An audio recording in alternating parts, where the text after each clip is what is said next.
Hi, Ismi Prince. എല്ലാവർക്കും black town YouTube ചാനലിൻ്റെ പുതിയ വീഡിയോയിലേക്ക് സ്വാഗതം. എന്തുണ്ട് വിശേഷങ്ങൾ? എല്ലാവർക്കും സുഖമല്ലേ? എല്ലാവരും ഹാപ്പി അല്ലേ? ഹാപ്പി ആയിട്ടിരിക്കുക. എനിത്തിങ് അപ്പോൾ live as to on always പോസിറ്റീവായി. അപ്പോൾ നമ്മളിന്ന് നോക്കുന്നത് ദുബായ് സ്പെഷ്യാലിറ്റീസ്, ദുബായിയുടെ പ്രത്യേകതകൾ. അപ്പോൾ അതിനെക്കുറിച്ചാണ് നമ്മൾ നോക്കുന്നത്. UAE ഏറ്റവും കൂടുതൽ ജനസാന്ദ്രതയുള്ള നഗരവും അതോടൊപ്പം ദുബായ് എമിറേറ്റിൻ്റെ ക്യാപിറ്റൽ തലസ്ഥാനവുമാണ് ദുബായ് സിറ്റി എന്നത്. ഇവിടുത്തെ പോപ്പുലേഷൻ എന്ന് പറയുന്നത് 36,40,30 ഇവിടുത്തെ പോപ്പുലേഷൻ എന്ന് പറയുന്നത്. ഇവിടുത്തെ ടോട്ടൽ ഏരിയ എന്ന് പറയുന്നത് 1610 കിലോമീറ്റർ സ്ക്വയറാണ് ഇവിടുത്തെ ടോട്ടൽ ഏരിയ എന്ന് പറയുന്നത്. ലോകത്തിലെ ഏറ്റവും ഉയരമുള്ള കെട്ടിടമായ ബുർജ് ഖലീഫ ഇവിടെയാണ് സ്ഥിതി ചെയ്യുന്നത്. ബുർജ് ഖലീഫയുടെ ഉയരം എന്ന് പറയുന്നത് 828 മീറ്ററാണ്. അതായത് ഏകദേശം 2710 അടി വരും ഇതിൻ്റെ ഉയരമെന്ന് പറയുന്നത്. ദുബായിയുടെ ചരിത്രം നോക്കുമ്പോൾ ദുബായ് സ്ഥാപിച്ചത് 18-ാം നൂറ്റാണ്ടിലാണ്. അതൊരു മത്സ്യബന്ധന ഗ്രാമമായിട്ടാണ് ദുബായ് ആദ്യം സ്ഥാപിച്ചത്. ഇത് സ്ഥാപിക്കുന്നത് സെയ്ദ് അൽ മക്തും മീൻബൂട്ടി അൽ ബക്ത് എന്നീ രണ്ട് പേർ ചേർന്നാണ് ഇത് സ്ഥാപിച്ചത്. പിന്നീട് 1846 മസൂരി വന്നു.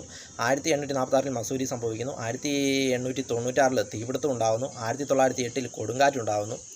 1991 ഗൾഫ് യുദ്ധം ഉണ്ടാകുന്നു.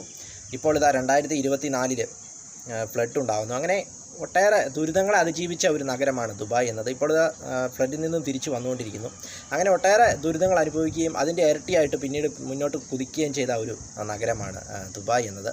അതായത് ഏകദേശം 20-ാം നൂറ്റാണ്ടിൻ്റെ അവസാനവും 21-ാം നൂറ്റാണ്ടിൻ്റെ ആരംഭം ആയപ്പോഴേക്കും നഗരം പതിയെ ഡെവലപ്മെൻറ്റിലേക്ക് നീങ്ങുവാനായിട്ട് ആരംഭിച്ചു. അതായത് ടൂറിസത്തിലും ആഡംബരത്തിലുമൊക്കെ ശ്രദ്ധ കേന്ദ്രീകരിച്ച് വളരെ ഡെവലപ്മെൻറ്റായിട്ട് മുന്നോട്ട് കുതിക്കുവാനായിട്ട് തുടങ്ങി. 1901 സ്വതന്ത്ര തുറമുഖം സ്ഥാപിക്കുന്നു.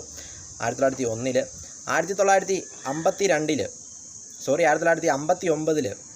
വിമാനത്താവളം സ്ഥാപിച്ചു. 1960 സ്വർണ്ണ വ്യാപാരത്തിൻ്റെ പ്രധാനപ്പെട്ട കേന്ദ്രമായി 1960 ആയപ്പോഴേക്കും 1966 ദുബായിയുടെ തലവര മാറുന്നത്. അതായത് 1966 പെട്രോളിയം എണ്ണ അവിടെ നിന്ന് കണ്ടെത്തുന്നു.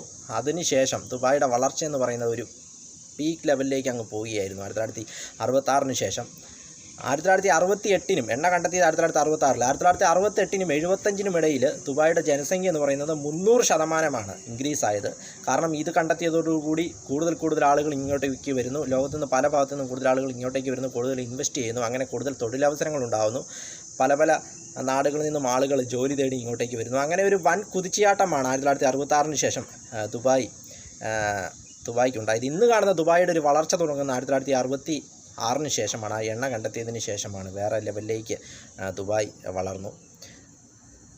അങ്ങനെ ഇന്ന് കാണുന്ന ലെവലിലേക്ക് ദുബായ് സിറ്റി വളരുവാൻ തുടങ്ങിയത് 1966 ആ ഒരു കണ്ടെത്തലിന് ശേഷമാണ്.